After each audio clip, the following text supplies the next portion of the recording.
Anyway, thank you all for coming this morning, and this is an important session that we have every year, and I'm going to introduce it, and then Matt's going to take over for me and take over and do the rest of the presentation. But I just wanted to go through some topics with you that I think were important. First of all, thank you all for volunteering. It's your efforts that make this shop happen. So no matter what anybody says, it's the volunteer leadership that keeps this shop running the way it does, and I thank you for that. Again, Ed and Charlie have done an excellent job of keeping our training programs going in the right direction and continuing to improve them, and I thank them for that.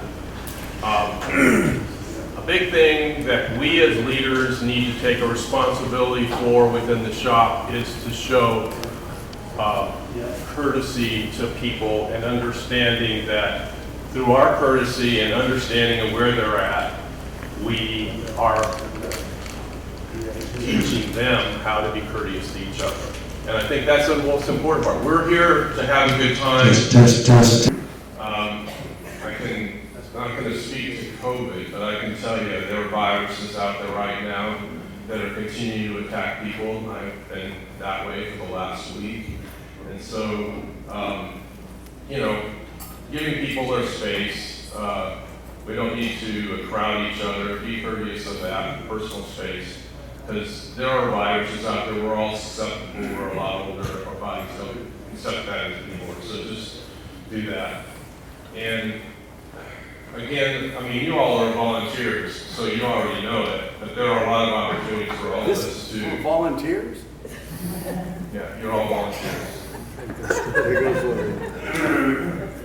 Nice try, Larry. But you all are volunteers, you all do a great job, but there are all opportunities for us to take on other responsibilities. And so, when someone asks you about that, take a thought about it before you say no right away. Why is this meeting important? We need to reset every year. We need to make sure that everybody understands what the expectations are of being a manager or a mentor or an instructor. Mainly, if you carry the title of a P card, you are in fact a manager. Because in the days when you're in the shop as a P card, you have the responsibility, or could have the responsibility, because of the red apron of being a manager. So don't think that you're not a manager, because you are. When you're in the shop, anytime, when you're wearing your badge, whether it's red, green, blue, I don't know what the colors are. Like green, we got chartreuse or whatever that is. And of course, us with the red badges, people are watching us. They're looking for what we're doing. If we're doing something that's counter to what Ed and the classes are being taught, then guess what? They're going to say, hey, it must be okay. And that's not what we want to have happen. We want to be setting a good example by what we're doing in the shop. We need to help one another doing our job as P-cards. That doesn't mean that when it gets close to the end of the shift and you know that the closing checklist has to be done, that's the time that you escape the shop as fast as possible. It's when you go to the other P card, the person that's a red apron, and say, hey, what can I do to help you close the shop? And so we need to be working as a team together to do that. Again, and this is just I don't want to constantly say it, but it's a privilege, it's not an entitlement. You have earned this privilege, but with that privilege comes responsibility. And so just remember that. You all know what the requirements are. I think everyone in here has probably exceeded them by probably twofold. But again, this is a reminder, you have to have 48 hours a year of just volunteer time total. 24 of those have to be in one of the frontline positions, manager, mentor, or instructor. That's been the way it's been for years, and it'll continue to be. And so until the board decides to either adjust those numbers or whatever, but We've all met that commitment, and I thank you for that, okay? With that, I think it's Matt's turn. All right, P-card member responsibilities. That's first one says act as shop manager when called upon. I might as well start by this. There's been some confusion over the last, I don't know, few years, I guess, about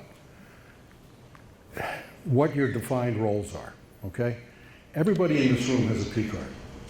By definition, that means you've taken Red Apron training, okay? Red Apron training is management training, which means that everybody in this room has been trained to be a shop manager. Is there any confusion with that? Okay? Tim did this last year. I'm not going to ask for a show of hands, but I'm just here to tell you that there is no such thing as assistant manager training. Doesn't exist. I've had people tell me, you know, over and over again, I'm only trained to be an assistant manager. No, you're not. No, you're not. You're trained to be a manager. Because maybe you don't want to volunteer as a manager on open shop days. But if you're in a shop on P-card days and somebody comes to you with a Red Apron, first of all, you're obligated to take it unless you have a really good excuse not to. And when you take that Red Apron, you are the shop manager, period. Okay? Does that clarify this for everybody? All right. All right. If you are the first one in the shop, you are the Red Apron. Now, if you arrive at the shop, and you all should know this, but if you arrive at the shop, you can do all the preliminary things to get the shop ready to go until the second P-card shows up. If you're the first P-card in, you take the Red Apron, but you can't start until there's another P-card in the shop. Okay? Assist other P-card members in the operation of the shop. Now, this is primarily on P-card days. A lot of you may be thinking, okay, I've got the Red Apron, but we've got no staff in here. So, you know, am I expected to do everything? No, you're not. What you should be doing is asking people for help. In other words, you know, can you empty the bag? You know, can you check on XYZ? All right? Ask for help. Because, you know, you're not expected to do everything. The other thing you need to be cognizant of as the Red Apron is it's really easy to get involved in your own work. You know, get focused in on what you're doing and kind of forget about what's happening around you in the shop. You have to discipline yourself to every once in a while lift your head up, get out of your own world and see what's going on in the shop. Okay, that's part of the responsibility of the Red Apron / shop manager. Okay? Open and close the shop and document on the daily manager log sheet. All right, this is a bugaboo for me. I'll be the first to tell you that we have more issues on P-card days than we do on shop days, and it's not even close. I said we have more issues on P-card days than we do on open shop days, and it's not close. Okay? I can't tell you how many times I've looked at the reports at the front desk, the opening and closing log reports, and some days there's absolutely nothing on the closing report, on the flip side of the sheet. Zero. A little hard to follow up when there's no information. Okay, so, because I look at that and I don't know what's done, what's been done, and what hasn't been done. Okay? What I'm trying to say is, it's real easy to get a little complacent maybe on P-card days and not treat it with the same seriousness that we do on open shop days. That is not the case. That has to stop. Okay? The shop needs to be run correctly on P-card days too, which means completely and accurately filling out the opening and closing reports. Okay? All right, what does a manager do? Assume full control and responsibility for all functions ongoing in the workshop. I think that's pretty self-explanatory. You are also supervising the tool room monitor, mentor, front desk assistant, and labor mentor. When we talk about supervising, that doesn't mean that you're on their case all day. Just make sure everything's getting done as it should be. Okay? Limited assistance to members seeking help. This is, if we have a mentor on the floor, I would agree with that 100%. If we do not have a mentor on the floor, the manager and assistant manager are basically going to share the role of mentor. So you may get a little bit more actively involved than limited assistance. But that's only if there's no designated mentor on the shop floor. Maintain safe operation, including ensuring everyone is wearing proper safety equipment. You all know what that is. Safety glasses, sleeves above the elbow, no open-toed shoes, that kind of thing, okay? So everybody should be pretty well. Yeah. On the bullet before, isn't it also the manager's prerogative to go find another mentor that may not be assigned to that day? Yeah. So Yeah, no, that's a very good. Instead of having to completely take on the responsibility? Yes, no, that's a good point. I'm glad you brought that up because it kind of leads me into the roles of the mentor. Because I've had a lot of people come up to me and say, well, you know, I'd love to be a mentor, but I don't know everything about everything. Well, nobody does. Part of the talent of being a mentor is being able to recognize what your deficiencies are and direct that individual to somebody who can really help them. Okay, so if you don't feel particularly proficient in some area, you seek out somebody who is proficient and you direct the member to that person. That's part of what being a mentor is. Did that answer that okay? Yeah. Right. Manage any incidents in the shop and incident commander for all injuries, accidents, including completing necessary reports. I have to say that we don't have this happen very often, thank goodness, but when it does, historically it's been handled really, really well. Very well. I don't know how many of you are aware there was an individual who had an issue, a couple of weeks ago? In the Lake area? Yeah. A week, whatever it was. Yeah, taking your class from Tim, that's probably why she collapsed. So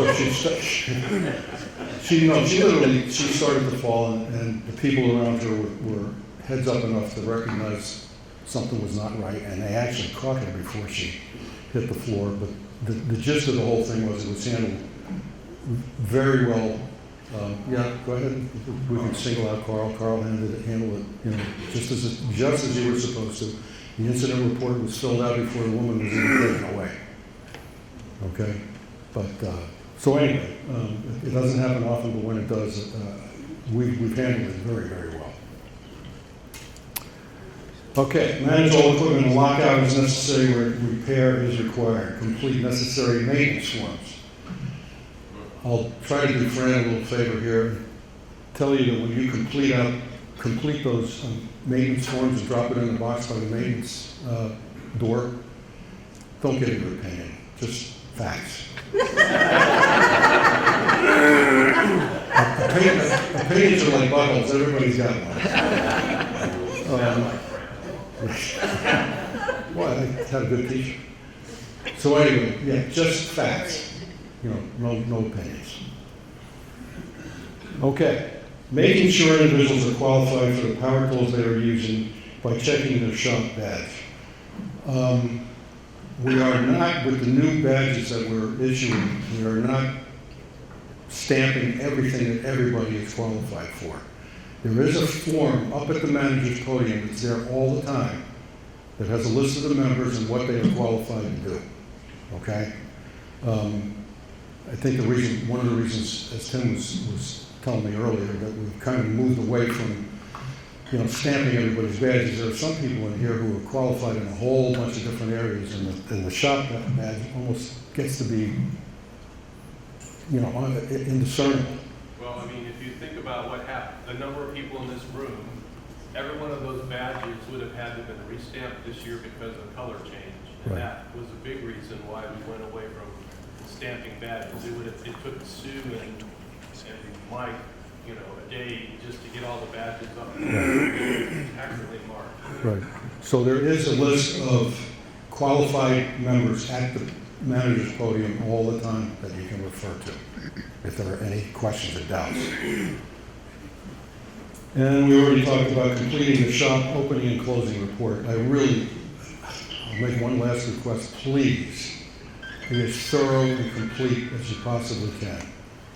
Because it's the only way I can follow up is if I have the information to do it. Okay? All right, we just talked briefly about new badges. They're being, or have they been issued, or they're in the process of being issued? They were issued. Yeah, okay, all right. So a lot of different color changes and, you know. All right, extra approvals. I'm not sure what. Oh, okay. This is for people who are qualified to be on the maintenance team, qualified to be tour guides, any special activities that you are qualified to do will be indicated. One of the couple of the difficult things that we all, as managers, have to deal with. Members with diminished skills, prickly members, code of conduct, this kind of falls under one big umbrella. I mean, it's up to you. Certainly, when you see diminished skills, it's up to you to recognize that and take action. Okay, if you see somebody that's you feel is not qualified or capable of doing a certain activity, you are well within your rights, and they're actually expected to intervene and stop that. Okay. Matt? Yeah. Just curious, what do you mean by prickly members? Just curious. Just for my own edification. How do I weasel my way out of this? He's an example.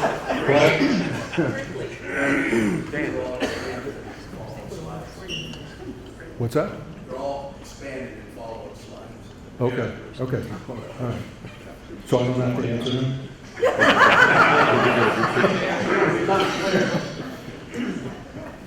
All right, bag emptying responsibilities. Let me spend a couple of minutes on this because this has been an area of misconception too. I've had several people come up to me and say, well, no, wait a minute. I don't empty a bag.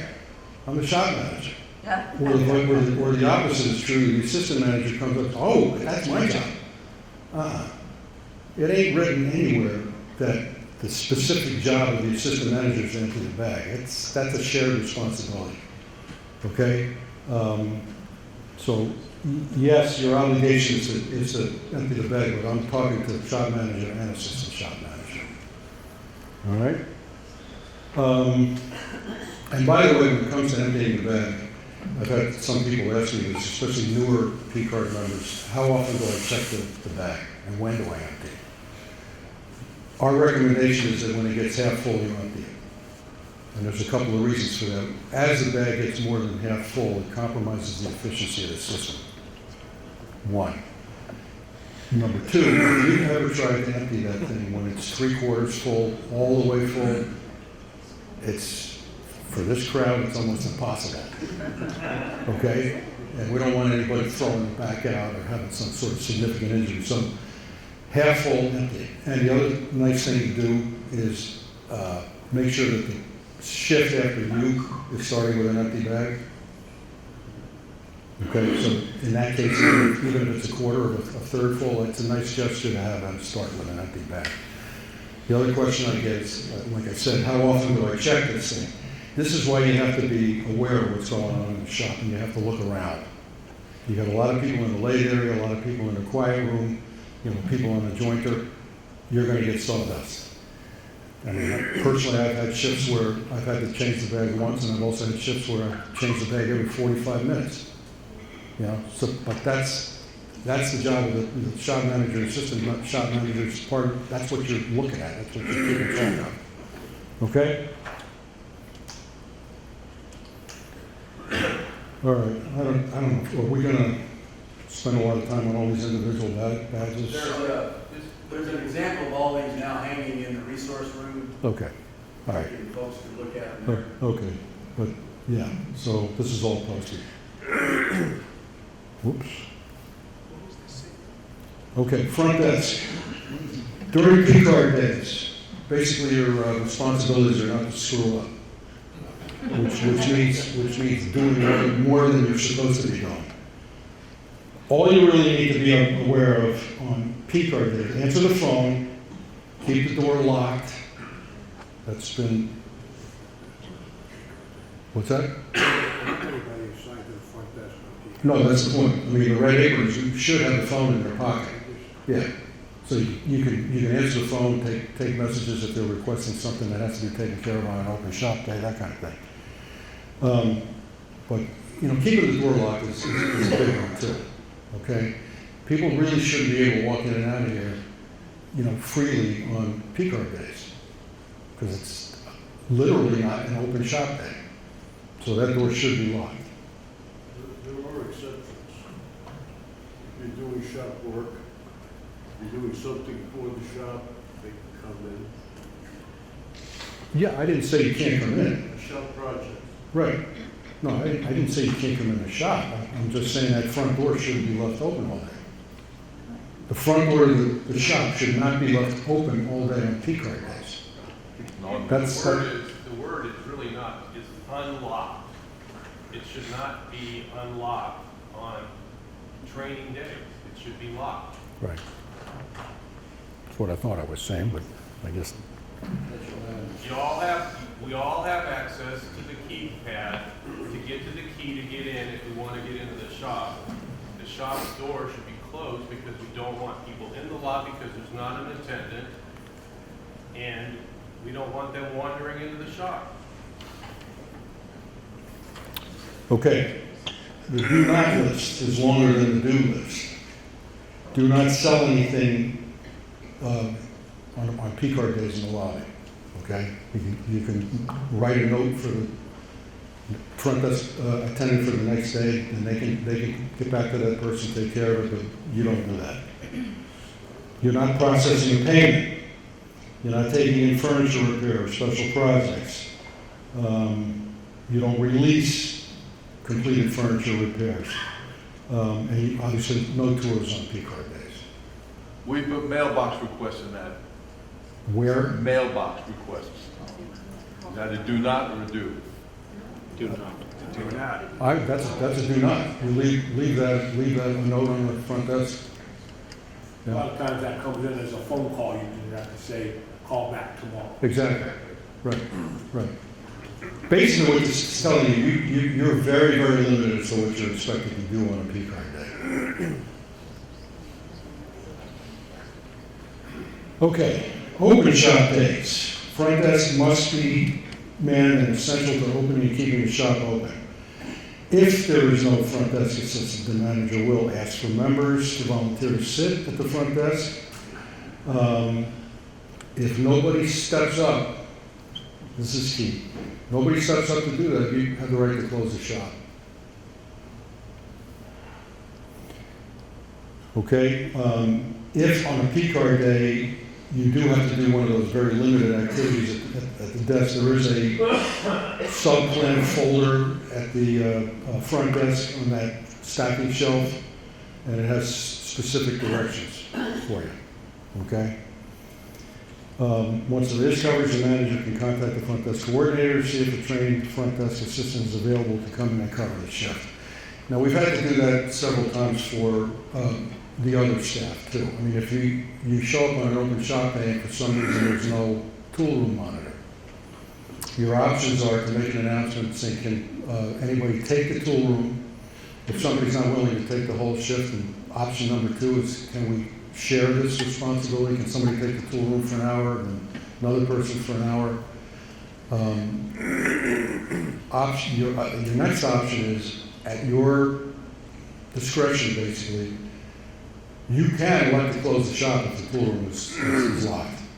Okay, if it's a really busy day, you don't feel comfortable, keeping an eye on the tool room, you can't get anybody to volunteer to take it, you can close the shop.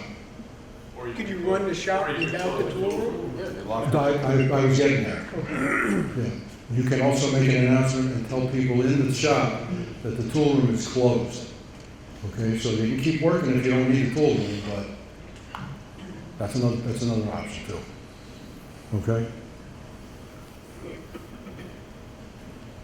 Tools and equipment. a big part of your responsibility is to make sure that all the machines are set properly for use. Jigs, sleds, miter gauges, set up and used correctly.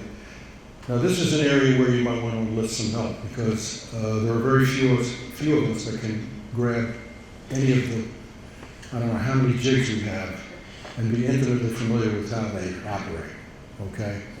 So if a member is asking for the use of a jig that you don't feel, super comfortable with, and there's nobody else on your staff, the assistant manager or mentor, that can help you, seek out somebody who might be on the shop floor to help you out on that one. Okay, so the point I'm trying to make is it's not expected that every manager knows every single jig and fixture in the shop. All right, everything mentioned in points 1 and 2 placed back in the proper location and configuration for use by the next woodworker.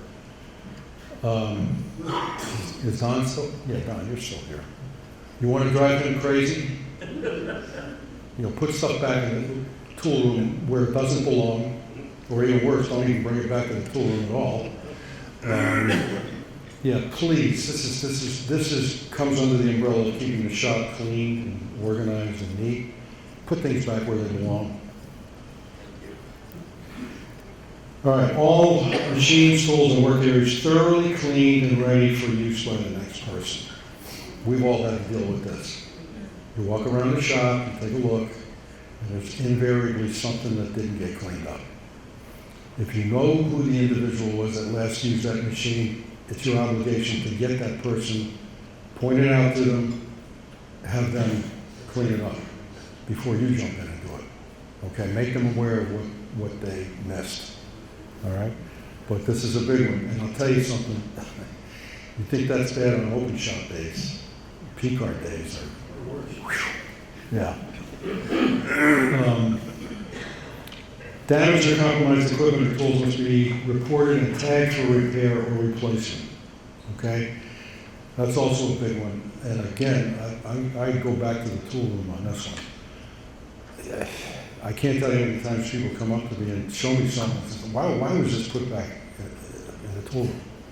Chipped, router bits and chisels that have been dropped on the floor. You name it.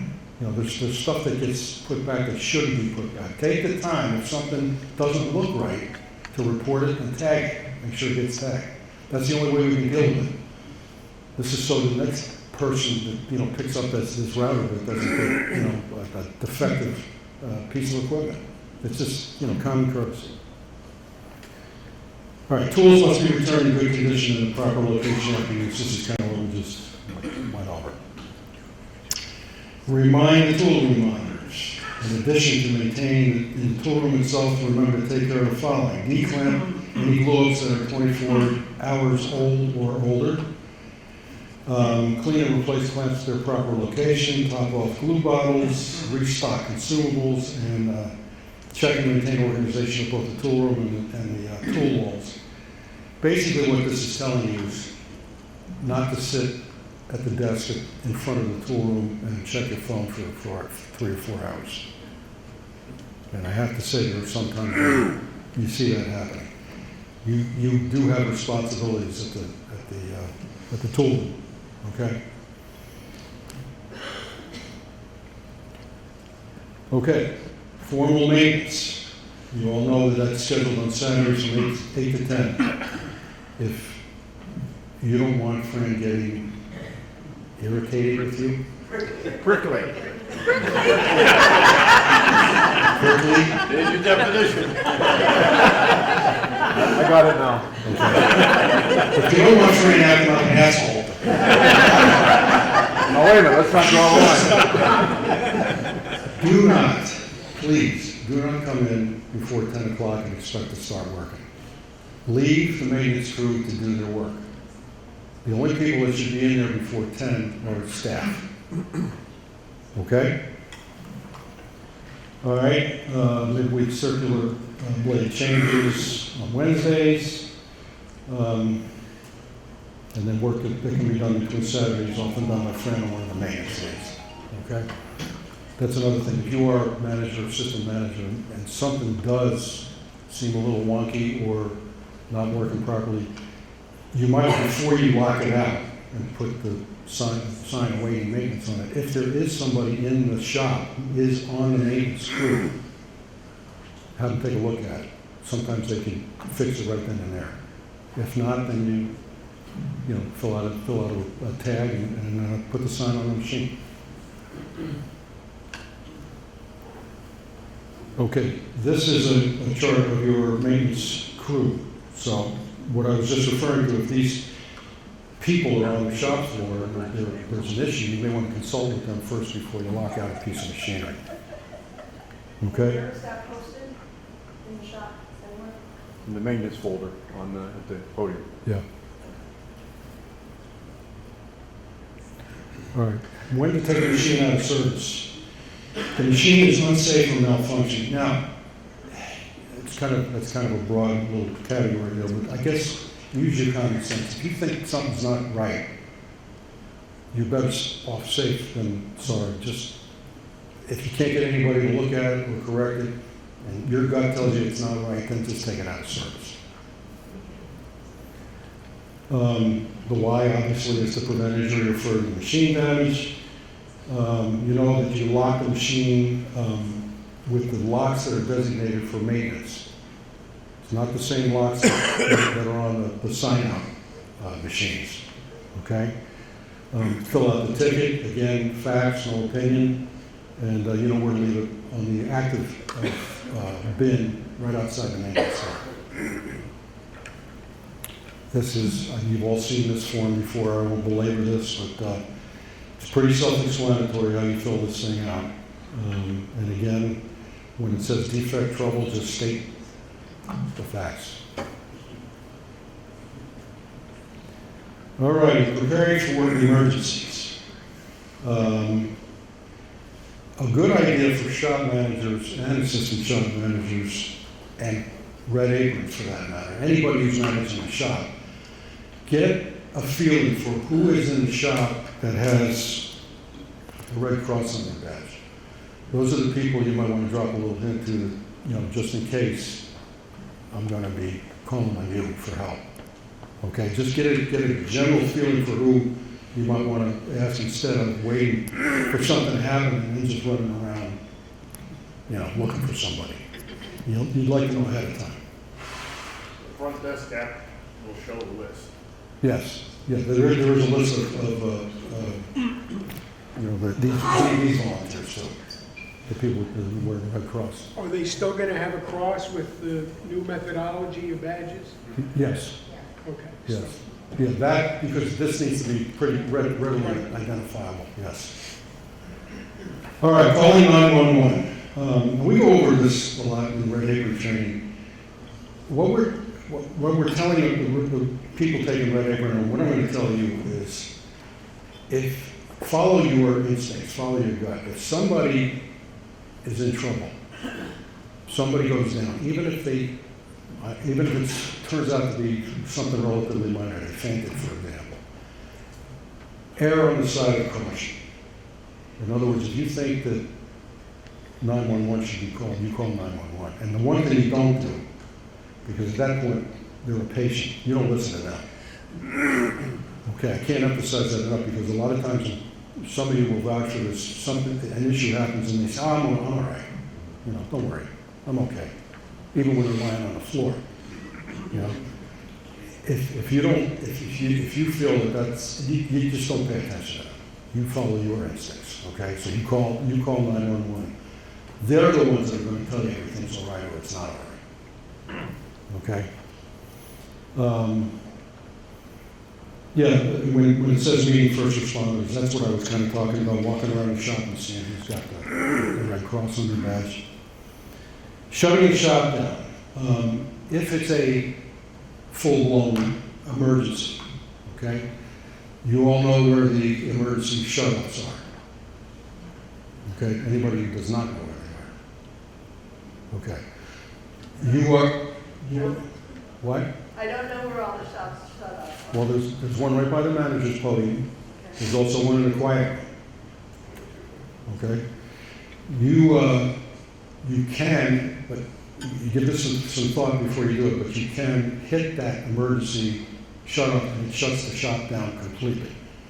We have emergency lighting that goes on because previous to the emergency lighting, the shop went dark, which is also a safety hazard, obviously. But it will shut everything down.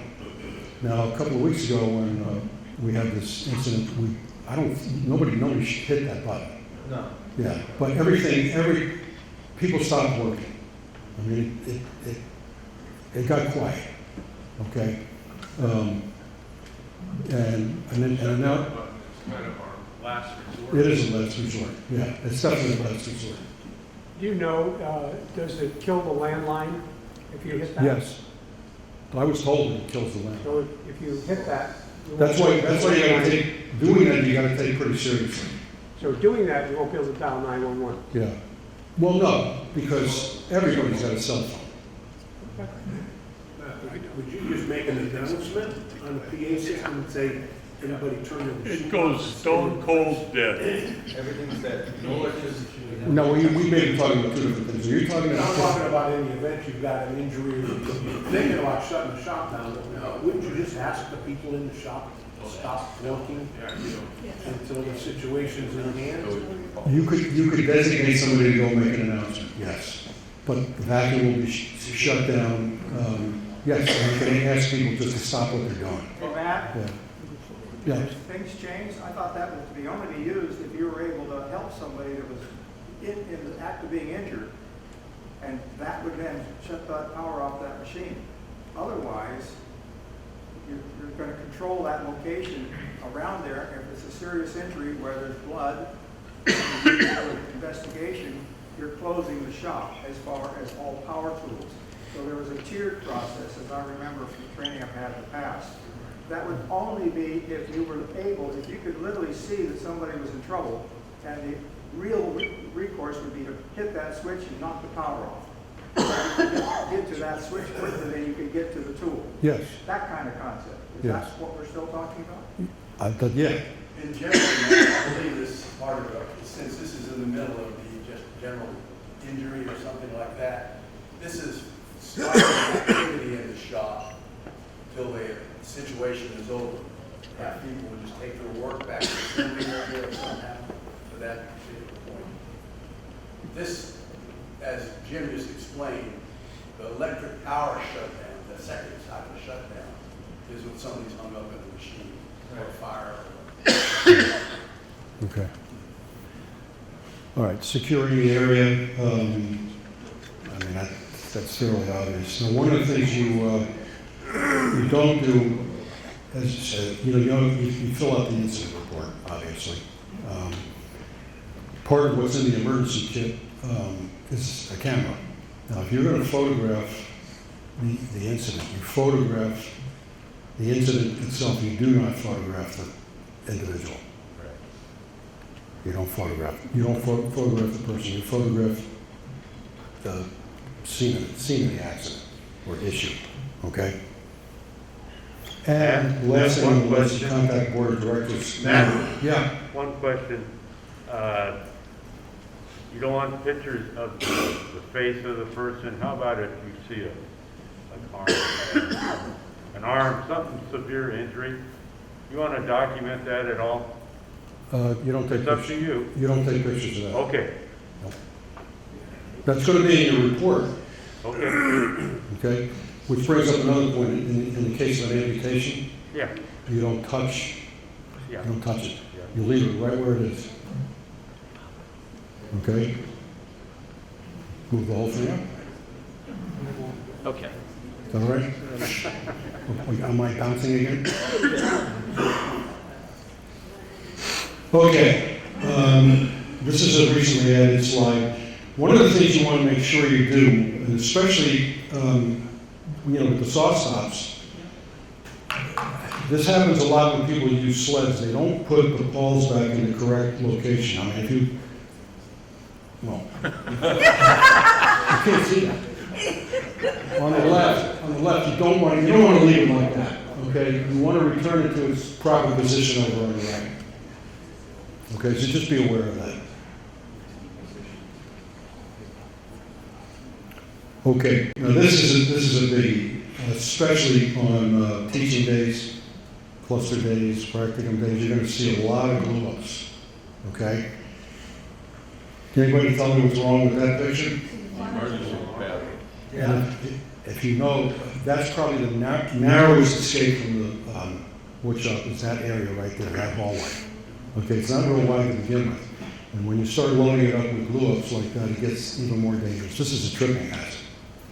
Okay, so one of the things you need to do is you make sure that that area is clear. Okay?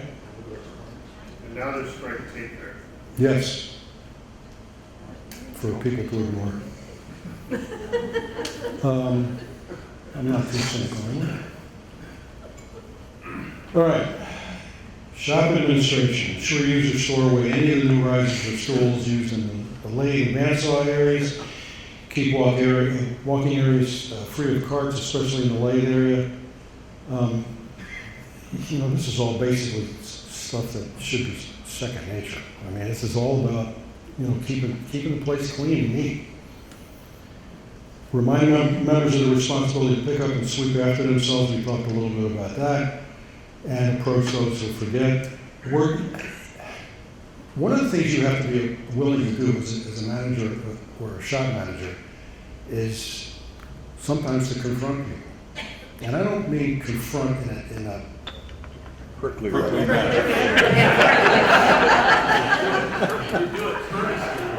appears to be the word of the day. We'll try to get back to that. Yeah, but you need to be not shy about approaching people and correcting them, because that's the only way this is going to get, solved. Working to keep fire paths by exit doors marked by tape, clear of carts and other items. We just showed you the slide to illustrate that. Reinforce that one, because the last 2 or 3 times I've been in the shop on a key card day, we've had carts blocking that same aisle that had those lamps in it. I mean, physically blocking the aisle. Well, I'll give you another example. This was just yesterday. Yesterday was Tuesday, on a teaching day. The freight door was just completely blocked off by carts. Right. Laying. Now that is definitely a no-no. Okay,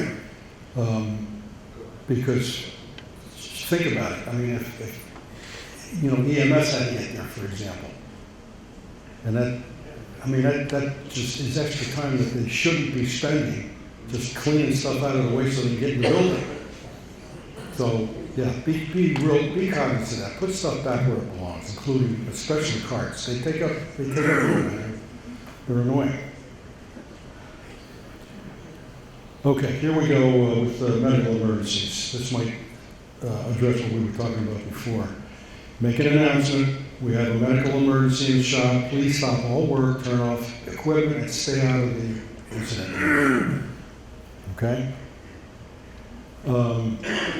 You all know that you have to check the PA system when you open the shop. So that's what the bottom slide is talking about. Okay. Here we go with this. This is, actually, you should regard this as a blessing. This is your check sheet. You don't have to remember all this stuff. It's right there in front of you. My personal suggestion is when you begin your shift, if you're a shop manager or assistant shop manager, take this around the shop with you. And just check off as you go. You can't go wrong. You get to the bottom of the sheet, you've checked everything off, you've done your job. Okay? And it helps me because I can follow up on anything that needs to be followed up. And remember to flip the thing over in the afternoon. Not so much a problem on open shop days, but it's a big problem on P card days. There was an incident, I'll use this as an example too. Tim was teaching, and I think he ended up at 7 or 7:30 at night. Well, I came in at 3:30, 4 o'clock in preparation for my class. And I went to see who the red apron was, and the sheet said the last red apron was at 10 o'clock. And I knew that that wasn't the case, but there was no one holding the red apron at that particular time when I came in the shop. So I don't know how long the shop was without a red apron, but I mean, clearly there were a number of P cards in the shop, and I'm not worried that the shop situation probably wouldn't have been handled right, but we didn't have a person that was in charge of the shop for a number of hours, from what I could best gather. Well, the point that I'm trying to make is, the last thing that I noticed on the sheet, the last time the barrel was changed, that I could verify on the sheet, was 12:30. He finishes his class at 7 or 7:30, and by the time he's ready to shut the shop down, the barrel is so full it's spilling sawdust out on the floor. I mean, it's overflowing, which tells me, I infer, that nobody checked that thing from 12:30 to 7:30. And there was no indication, like Tim was saying, there was nothing on the back of the sheet, the closing report was blank. And nobody obviously went back in the toilet room and checked the bag. Now that could have been a really expensive mistake, a really expensive mistake. And Mr. Prickly over here would have been real happy. So the point is, especially, I can't hammer this home enough, the point on P card days especially, is take it seriously. When you got the red apron, treat it like you're the manager on an open shop day. It's basically, this is your job, your function, okay? So again, And you can ask for help. absolutely. Well, I would go further than that. I think you're expected to ask for help. I mean, that's what this is all about. I mean, your fellow P card holders on P card days are there, should be there to help you with whatever you need help with. Okay? You're not expected to do all this stuff all by yourself. But again, I'm going to request, actually beg one more time, make sure that these forms are accurate and completely filled out, especially on P card days. That's the flip side that some people have never seen.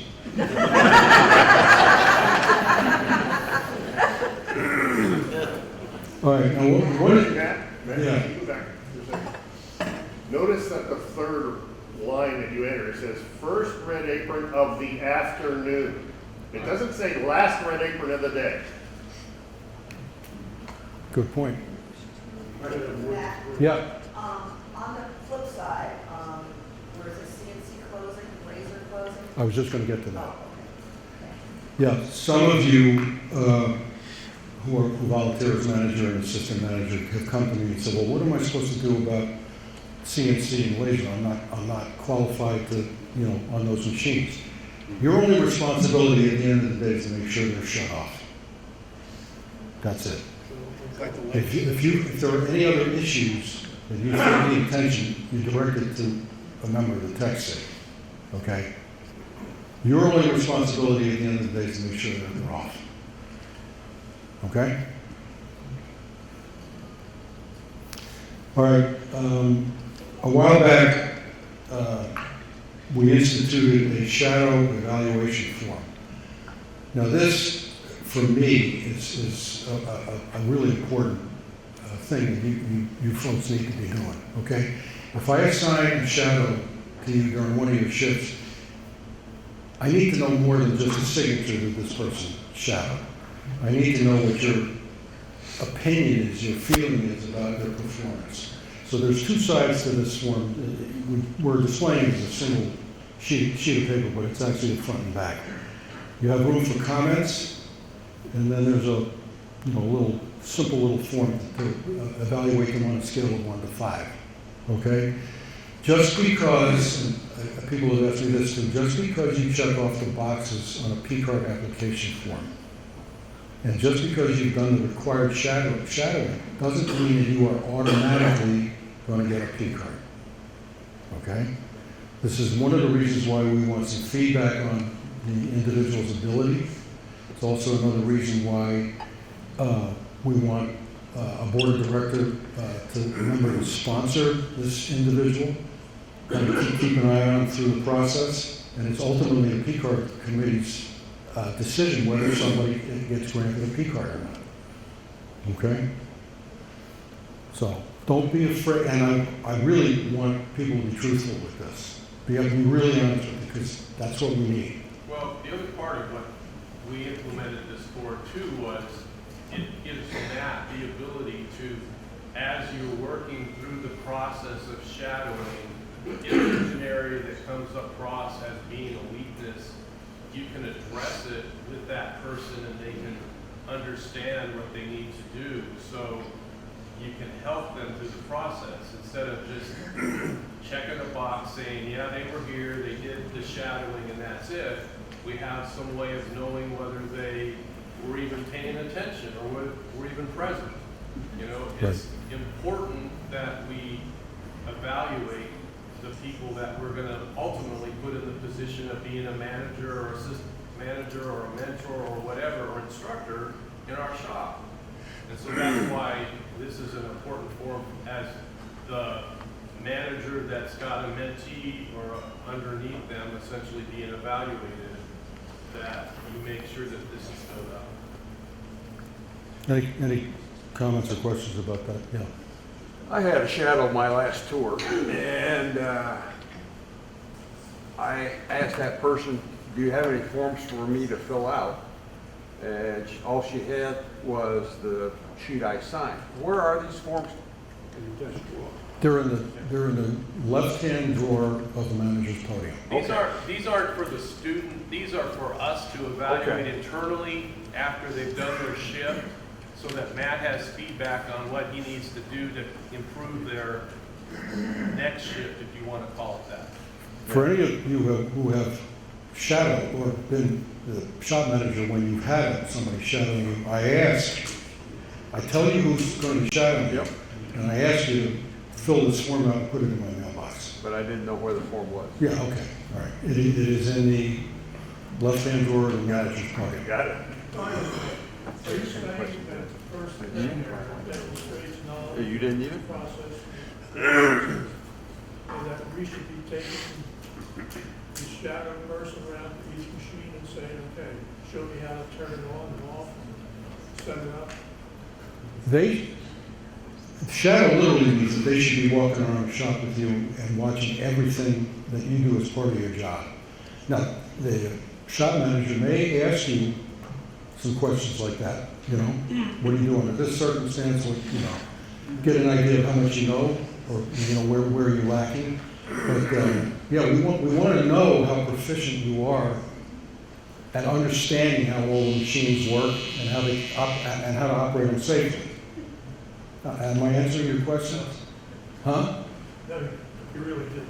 Okay. The question was, set up and use the table saw planer, saying set up. Should we be taking the person around each one of these machines and saying, okay? No, I would say no to that, because that's something that they should have learned in their clusters and practicum. And if they don't know how to do that, they should be taking refresher training. Why is it on the force? What's that? Why is it on the force? Well, the reason it's on the form is because as a manager, you are watching this person that is shadowing you, and you are assessing whether you think they have that knowledge. I mean, by their pure action. I mean, are they stepping forward and adding anything to the event, or are they just standing back and not doing anything? I'll give you. That's the evaluation. I'll give you an example that may help you. Okay? If I'm the shop manager, you're shadowing me. Okay? And something has to be attended to at one of the table saws. I'll say to you, we'll go over it together, but I want you to take care of this. Now, if everything is fine, you know how to take care of it, you know, it goes smoothly, great. I put that on the evaluation form. If you go over there and you're stumbling around, you don't know what's going on, that's a different rating, okay? But I'll, as my shadow, I'll tell you, go ahead and handle this. I'll watch, but you handle it, okay? It's not refresher training. In other words, you're not going over to a machine and teaching somebody or having them demonstrate to you how to use the machine. That should have happened, you know, a while ago. So, just wanted to say that, you might, if you're the first time, someone shadowing you for the first time, there may be less of them maybe stepping forward because it is their first time. That's why you're dating when they shadow. And you may not have them shadow you because they have to shadow at least 4 times, depending on what area of P-card that they're trying to get, whether it's manager, mentor, whether it's instructor. There's different criteria for each area of getting your P-card. So the first time someone shadows you, they may be stepping back because it's their first time. But by the 3rd time, they should probably be more interactive with the member in how to use the machine, and that's where, so your first evaluation might be, they were showing some signs of being competent, but by the 3rd or 4th time, they should be so your comments on that sheet are very important. And you might even want to say it was a very busy day in the shop, and that gives Matt an idea of what was going on. Or there were 10 members in the shop in one shift. It's hard to kind of even evaluate that because it was very light. So the more, I think the point is the more information that we give as the shadower is helpful to Matt in determining whether or not someone is really qualified to be a shop manager. Yeah. Another thing, if you're the shop manager and I am shadowing you, if somebody's at the table saw and they're using some vague jig that I've never seen before, I should be able to say to you, I am not comfortable with that jig. Is there somebody here who knows it better so that they can teach this person how to do it correctly? Yeah, absolutely. We talked about that a little bit before. So it's not that you can't do it, but know that you can't do it. Yeah, part of the talent of doing this is recognizing your strengths and weaknesses. Any other comments or questions about that evaluation form? Okay. Shop personnel will verify the building has been evacuated and report to the manager who will be the last one out of the building. So get out there quick before the manager burns up. And these boxes tell you who's responsible for what area of the shop when it comes to evacuations. You all know the evacuation form is permanently affixed to the top of the manager's podium. So you should, part of what you check off on the form at each shift is you review the evacuation plan with your staff.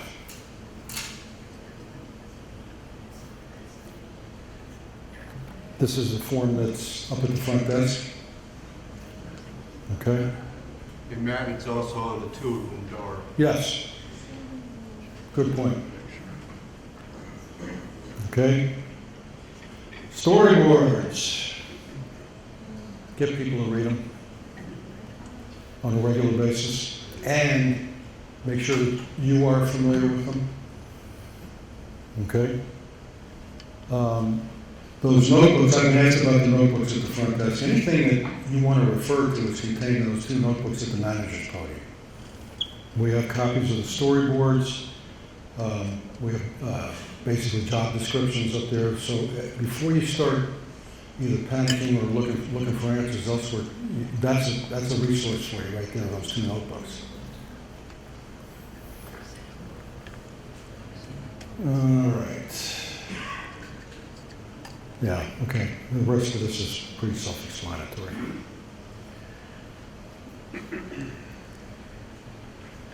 All right, again, just to reiterate, the first P card holder not involved in training will become the red apron. If there is an advanced class and cluster class and no other P card, the advanced instructor shall take the red apron.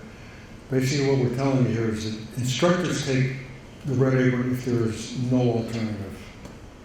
Okay? That's the only time the instructor should be bear the responsibility of red apron. Matt, can I clarify that? 'Cause Sure. just recently in the shop, I had a situation where the red apron was just left because someone didn't understand that an instructor could take a key card, take the red apron.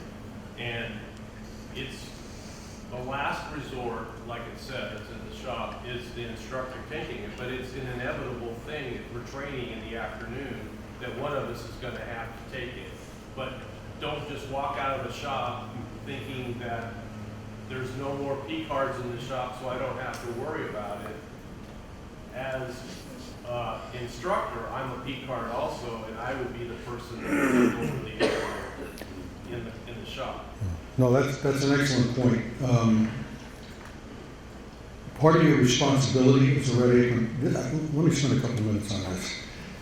We need to make sure that everybody in the shop knows who the red apron is at any given time, okay? Which means it has to be recorded on either the opening or closing report.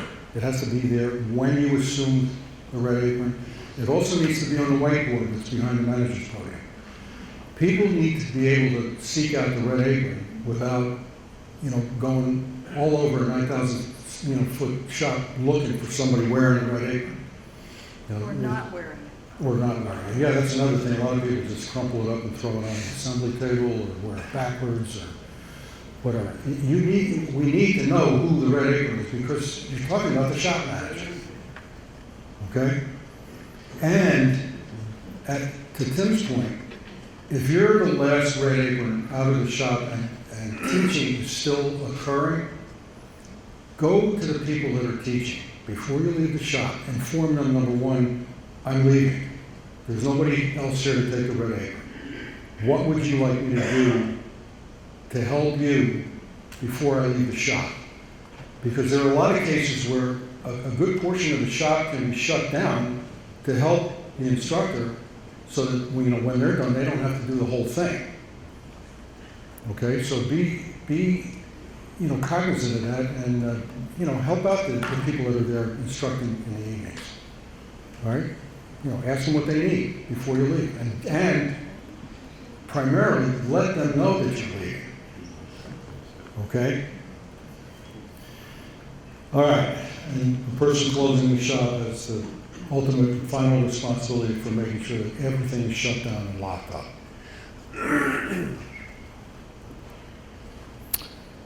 Okay, reduced skill. You observe a member who repeatedly has difficulty safely managing the shop or using the wood shop due to what may appear to be age or medical related issues. There's a form for that, and then you provide a copy of that to George, the safety administrator, and me. I got a copy of that too. Okay? Where's the form? Where's the form? Jim? Do him first, then you can do me. What's that? Somebody asked where the form is. Where is the form? Where is Form EB07? Where do we find the form? All copies of forms are at the file in the front desk. At the front desk, aren't there? We have in the inner office, there's a drawer, that I think it's the middle drawer, that has all the forms that we use in the shop. And they're by FO, front office, EB, executive board, and there's another, I forget the other category. But you can find a copy of the form in that drawer. And I don't know if there's one in your manager's binder. I'm not sure if there's one there. There's Definitely one in the inner office. You'll see a drawer that says forms, guild forms. And there actually is a legend to tell you where you'll find it, but then they're all tabbed. So you'll find EB07 after EB06.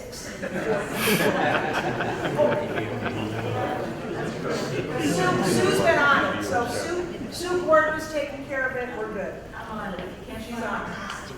Yeah, Jim.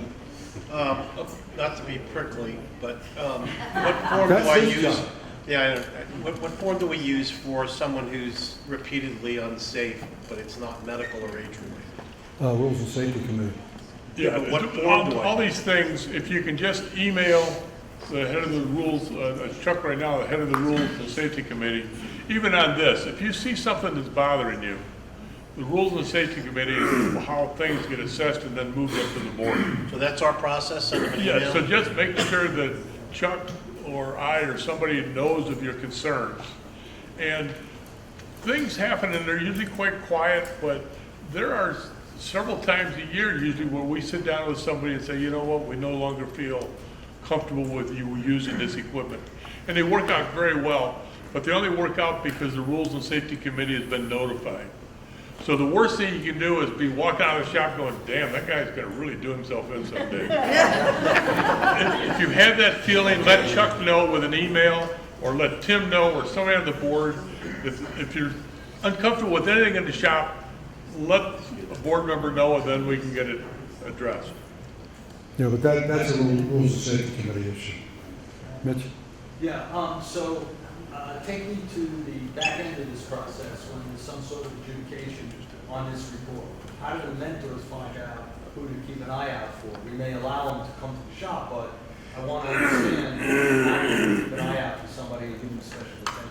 As a mentor, if you think you're dealing with somebody with diminished skills, I would report that to the shop manager. Well, what I'm talking about is at the back end of this process, it's been reported and it's adjudicated in some sort of committee discussion about what action should be taken. If there was a determination that, say there was limited skills or whatever, we actually have a badge that would be assigned to a member that says they have limited skills. Right.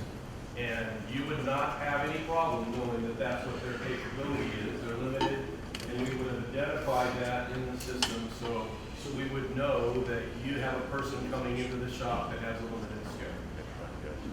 Yeah, there is a badge to identify that. Is it the orange, which is the orange badge?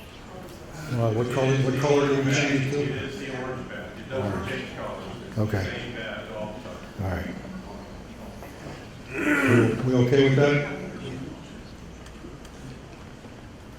Very clean now. All right. You want to do this one, John? An incident where members asked to leave the building. Shop manager may instruct the member to leave the shop if the member has been behaving in an unsafe or inappropriate manner. Member refuses, you can call Securitas. Don't get into a kerfuffle with them, but stay with the member until Securitas arrives and provide any information that Securitas wants. After the member has left the building, you speak to one of the board of directors. You speak to one of the board of director committee members. This would be a rules and safety issue also. And then write up the incident report, comprehensive enough to fully describe on its own all relevant details of the incident. And notify the shop administrator and Tim. By the way, the shop administrator, now in case anybody doesn't know, is Chuck Anderson. Question. Yeah. What do you expect Securitas to do? What they always do. Nothing, right, fill out a report. Well, yeah, but it's protocol. Well, They have a uniform. the other part is that we don't need to be the ones that are engaging. They won't engage. Well, there have been a couple of times when there have been some fairly exceeded exchanges in the office, in the shop, that could have led to something if we just didn't deal with it in some kind of control. And that's Securitas, that's their job. Our job is not to be the bad guy or be the strong man in this situation. Our job is to, make the situation go away as quickly as possible. We also have to be careful as a club in this community to be transparent and open with the community about, stuff like this too. One of the first times that I did take a red apron in an afternoon on an open day, we had the maintenance for the air conditioner. You mean red apron on a peak day? No, it was a red apron on an open day. The person left, and they said, "Can you take this?" Well, that's a peak day. Okay, my apologies. It was one of the first times that I had taken a red apron. They were removing the air conditioner, and we shut down one of the aisles. Larry was with me at that time, and I had a situation where one of the members, even after we closed it down 4 times, I had to redirect it. At that point, I did not have enough experience to know whether I could ask him to leave or not. Would that have been one of those situations? Because they were pulling the air conditioner down. I was not letting anybody go down that aisle. To me, that was a safety issue. And So you have the right and the control as the right apron. If that person continued to in this case, I would say, Ignore me. ignore you, disobey you or whatever, because you'd asked them to do something. Yeah. You have the right to ask them to leave the shop if they could not cease doing that. Thank you. And if they don't, they argue with you, and this is the protocol that we're just talking about. Okay. Code of conduct. Members of guests, staff conduct themselves so as not to jeopardize or interfere with the rights, privileges, and safety of any other person. Members are responsible for the conduct of their occupants and guests. Occupants and guests will be held to the same standard of conduct set forth here in the draft for members. This is basically what we all, as homeowners, get in our code of conduct to us in the community. Yeah. Yeah, we've signed, if you go to the second chart, This is basically telling you to behave like a grown-up. the second chart is, that's really where we have to, deal with it as far as our concern, Yeah, see the highlighted section. These are the community's requirements of us as members of the community. We at this level would deal with it as the shop because it has to do with how it affects the operation of our shop.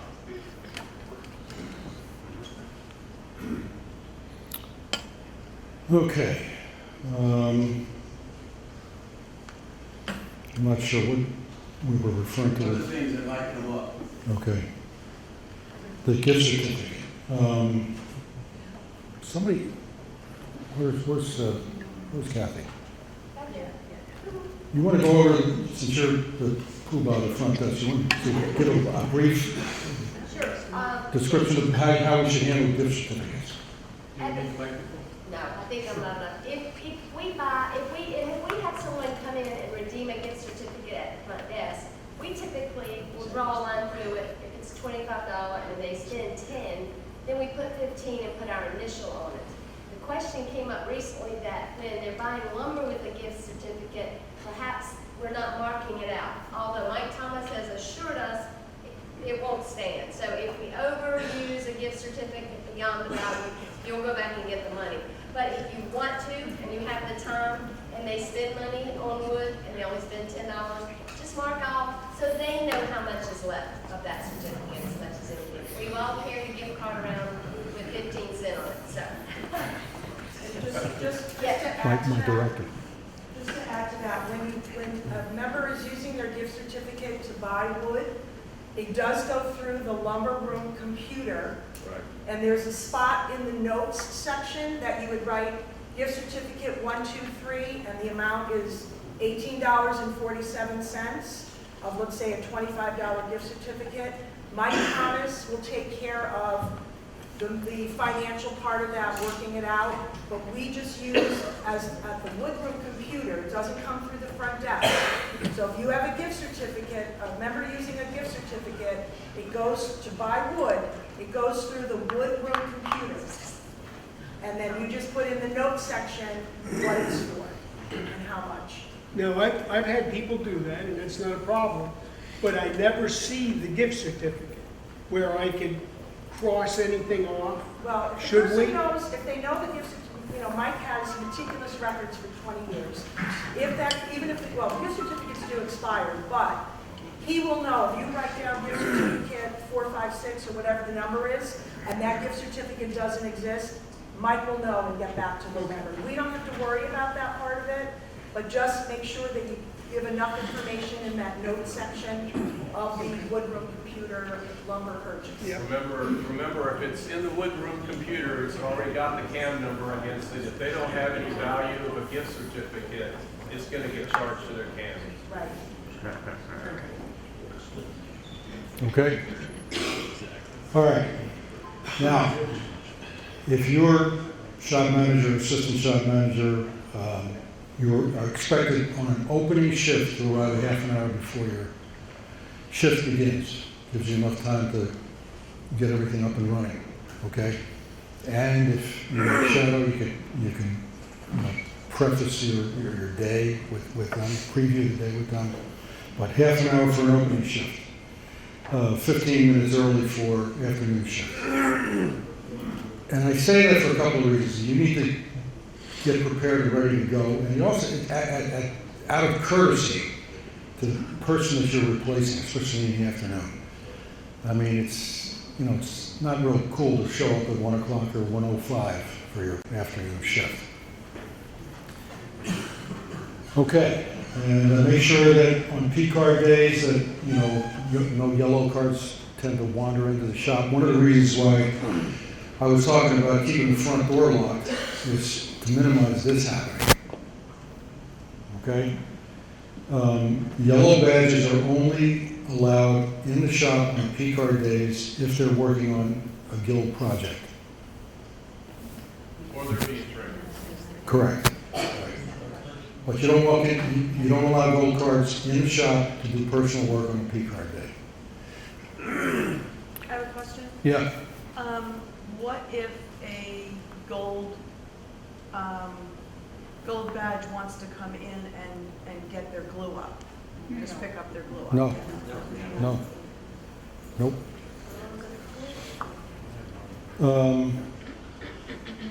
Share rating responsibilities. We talked about this, already, but you are not expected to do all this by yourself. So we already talked about this.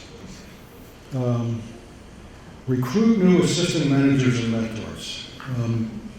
This would be a big help for me personally. If you have somebody in mind that you think would make a good manager, mentor, please bring them to my attention so we can get the process started, especially if they show any interest in it. Okay? Be a big help.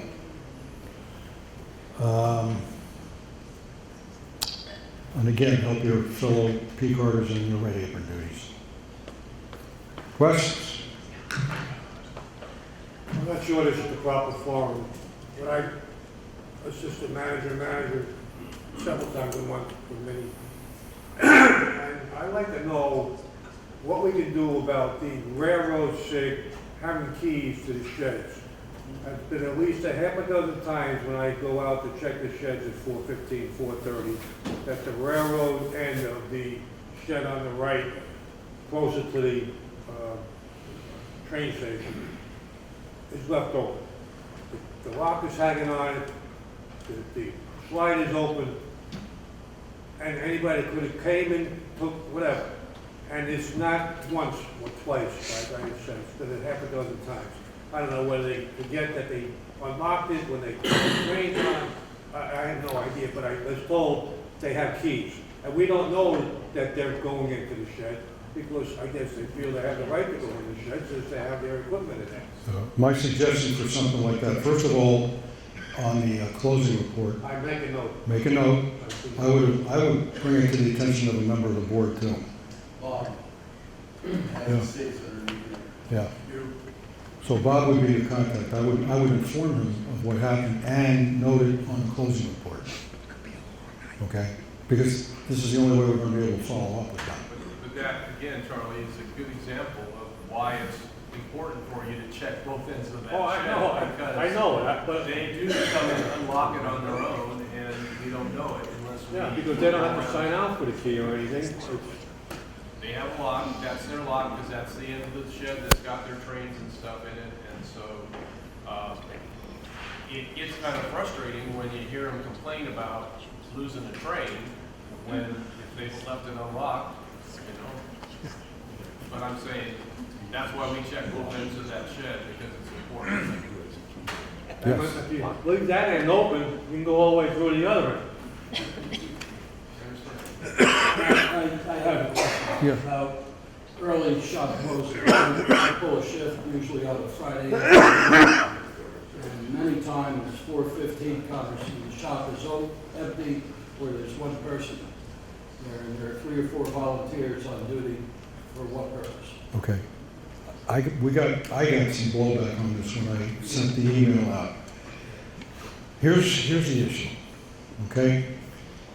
It's no secret that we've been trying to expand the shop for at least 5 years, okay?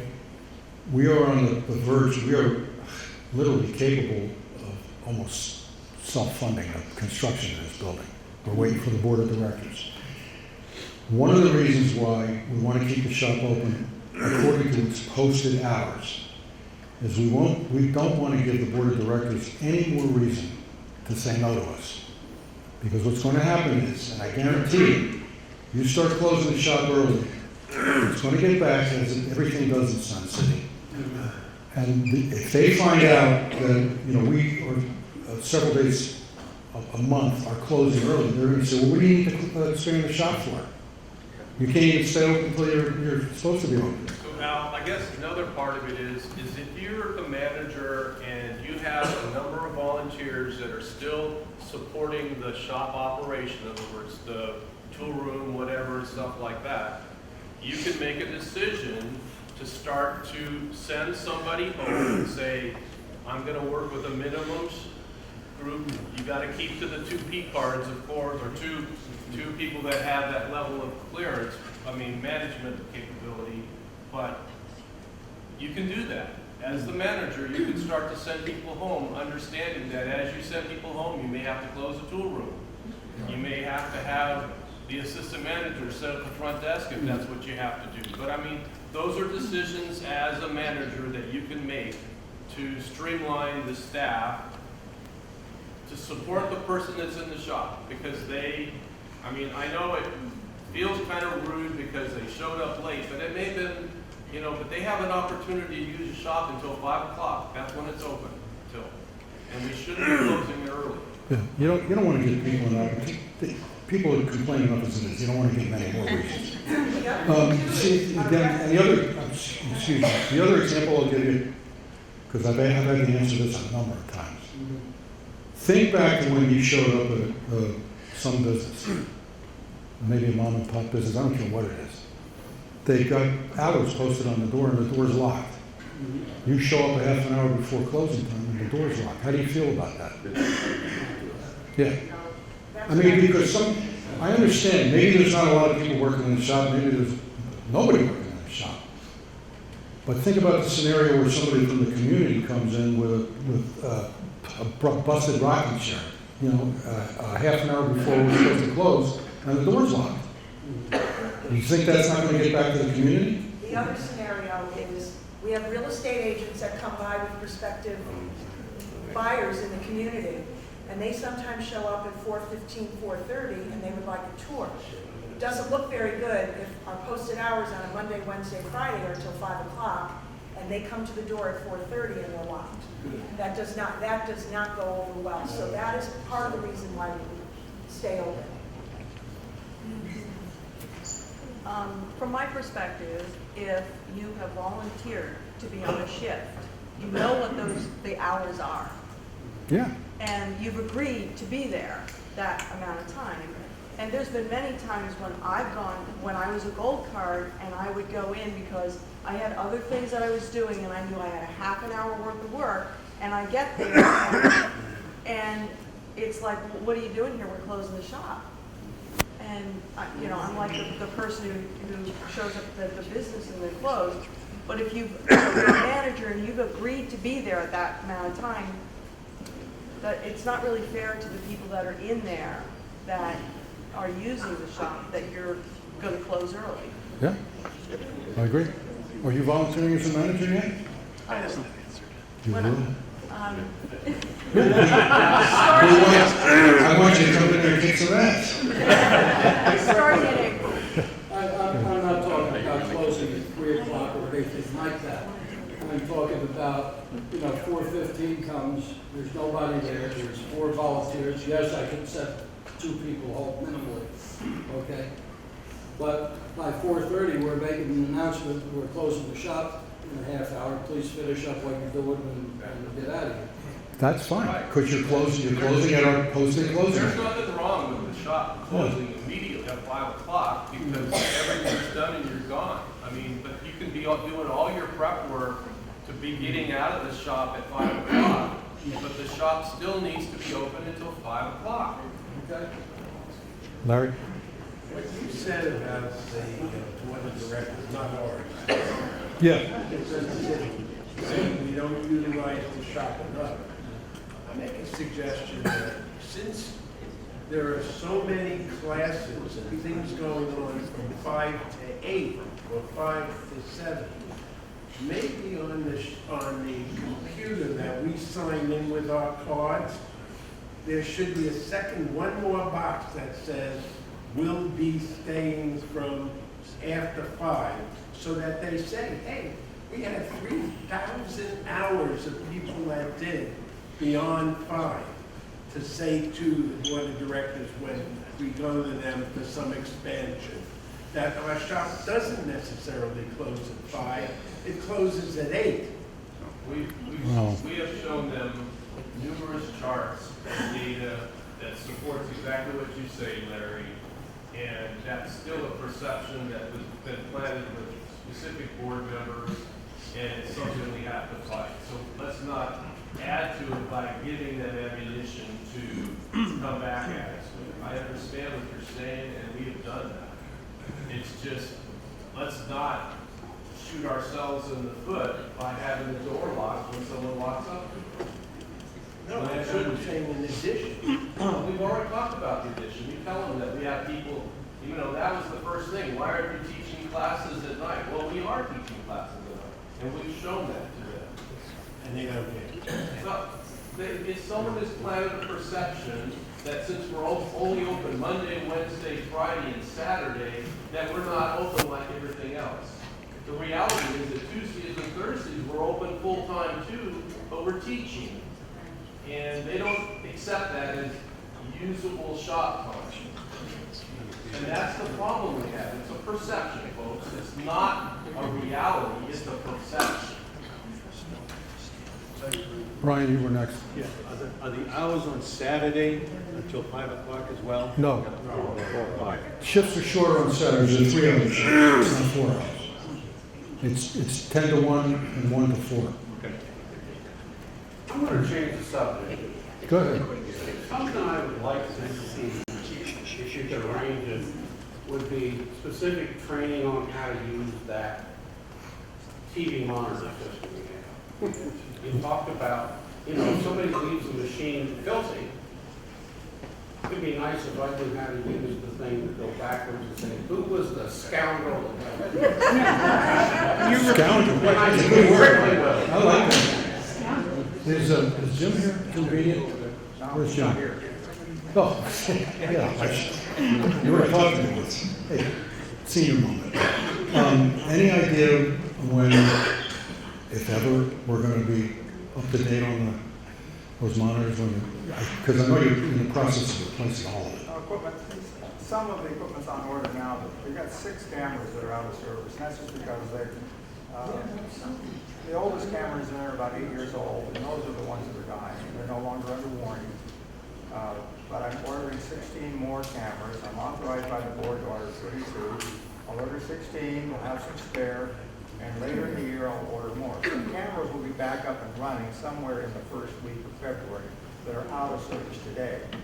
I spent time this week with Lorex resolving the slow response process. We had certain firmware that was out of date on cameras. Those were updated, so the system is more responsive. The question really deals with how do you keep people trained on how to use the system to go back and research? I have done training in the past. Probably the last one is 5 years ago, where people were trained on how to do it. It's not all that difficult. I did have a book there with all the instructions on how to do it. That book somehow disappeared somewhere in the 4th quarter. I haven't replaced it, but I can put a written instruction on how to do it. It's not difficult. That would be great. As to how to go That back. that would be great. The primary thing is getting the password. Passwords, again, very simple, but they are different between the two systems. Yeah. Jim, some of us are visual learners. Pardon? Some of us are visual learners. We just arrange for maybe 4 people at a time to spend an hour and become proficient. I'll do it for you. See me in the shop. Right here. I'll do it for you. See me in the shop. Anytime. It only take 10 minutes. I'm happy to work with people. All right, Carol, I think you were next. Oh, yeah. Video training with the video system. And for example, our club is being tasked to justify how many people are actually using that art room. We have a notebook that we sign in with a pen. So the system that we have in the wood shop is far superior to what most other people are doing to justify the attendance. Oh, yeah. In my experience working as an assistant manager, I've been maybe told I could go a little earlier, or the mentor, but the manager that I work with is always there till 5 o'clock.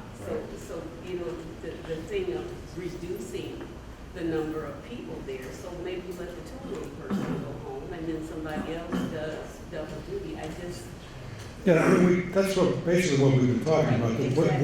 What we are talking about not doing is locking the front door before the shop should be closed. Well, like I said, and I have an afternoon shift once a month, and Okay. that's been my experience. It's thin, or there's, 1 or 2 people or whatever, it's not good. Okay. It's not shutting down. Yeah, Dennis. Uh-oh, this is going to be important. You're standing up. Matt, is the assigned mentor still permitted to work on personal projects during the shift as long as he or she is immediately or reasonably available to help other members at the request of the shop manager or assistant shop? The answer is yes. Thank you. Yeah. Did everybody hear? Yep. Goodbye. Say it again. What's that? Say the question and answer. His question is the mentor on an open shop day allowed to do their own work and be, just as long as they're available on short notice to help a member on the floor if they request help? And the answer is yes. Okay, that is one of the distinctions between being a mentor and being a manager and assistant manager. It's the only one of the staff that's permitted to do their own work. Very limited, very limited, very limited. There's no limits on the mentor. Anybody else? So Matt, just one quick thing. So you just passed in the board that the schoolroom person is also allowed to do their own work. However, only at the bench area right in front of the schoolroom. They cannot be walking around the shop all over the place. As long as they're just using that little bench area, maybe going over to one of the small sanders or something, they can do their own work there also. So just, as long as all the total duties are done. Okay. If there are no other questions, I have a comment and a request. My comment is I want to personally thank everybody in this room who volunteers as manager, assistant manager, mentor. You literally keep the shop operating. Is the microphone? Okay. I don't think it's. I just, what, huh? Outside voice. I don't have an outside voice. I was saying I wanted to thank everybody that volunteers as a manager, assistant manager, or mentor. These are the people that keep the shop running safely and smoothly and allow us to stay open. So again, I want to say thank you. Especially to those of you who consistently step up on short notice and fill spots when we have an urgent need, let's say. Okay? Which leads me to my request. My request is that if you're able to, give me as much advance notice as possible. If you cannot do a scheduled shift, okay? My second part of that request is, I have a small group of volunteers who make my life a lot easier because they go out and try to find a replacement before they contact me. And a lot of times they're very successful in doing it, and it's much appreciated, okay? If you can't find somebody, I understand that, you know, I'll be happy to, you know, intervene and run around looking for somebody. But it's a big help if you can initiate the process and try to find somebody yourself. So I would love, if I can't make my shift, to swap with somebody. But nowhere is there a monthly list of who's scheduled for what days. I've asked for that for 4 years. We used to have a list as you walked in the front door on the left, and you could walk in and you could see who's scheduled for Monday the 14th. So I could say, would you swap with me? But that list doesn't exist. I mean, this thing it's all on a computer. Just a matter of programming to pull this stuff off. I understand that, but in the real world, Get the PDFs and email too. Yes, we used to get an email every month. That was still when it was being done manually? No, that was from Logistics. Before logistics? No, from Logistics. If it could have been done, I'm sorry, Sean. well, They created a report and then Sean did it and somebody after Sean and then stopped. Larry, is that ain't the same report that you send out to managers and mentors? Well, I send them out to the mentors who I'm in charge of every month. And the manager, and the late mentors get the same thing? The late mentors. Is there not one that's done for managers? Could there not be one for managers? It can be done, I'm sending out to the mentors and the late mentors because that's who I'm in charge of. to answer your question a little bit more thoroughly, at the most recent board meeting, we decided that I am going to take Sean's place as an administrator for, it's now called VicNet, used to be Logistics. Rather than hire a third person to do what he was doing, I'm going to step into that role. When that happens, I will have access to the schedule that you're talking about. And I can start That will make your life easier. disseminate. Well, you'd be surprised. You know what, Maybe not. no, you know what happened? The few times when I first took this over, I did show people the whole schedule. I got people coming to me saying, I don't want to work with them. I'm not joking. No, I can. And then I got more juggling to do because they want to change and they want to go here and there and everywhere. And it's like, Welcome to my world. that's the real world. Yeah, go ahead. Mark. Yeah, I'd like to personally thank the board for all the work they do. A lot of this thing, you guys don't do anything, but the hours. Who thinks that? Like, the hours that you guys put in, and you are also retired, and you have your own projects to do. But thank you for everything that you guys do.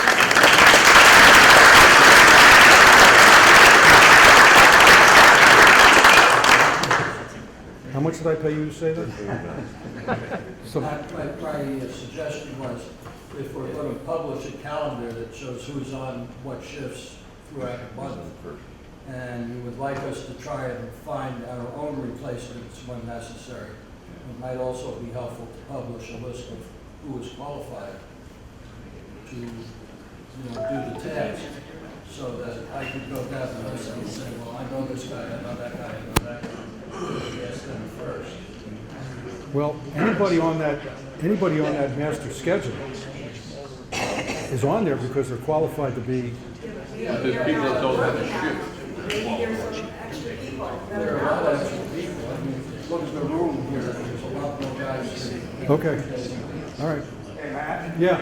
In the interim, until possibly work out something, you can always call the front desk. The front desk has at least 1 week advance notice of who's scheduled, so you at least get that list. That's right. Yeah. No, but I'll have access to the system so I can get that. Yeah. Anything else? I want to personally thank Matt for taking on the responsibility of leading communities and mentors, and I think we all need to give him a personal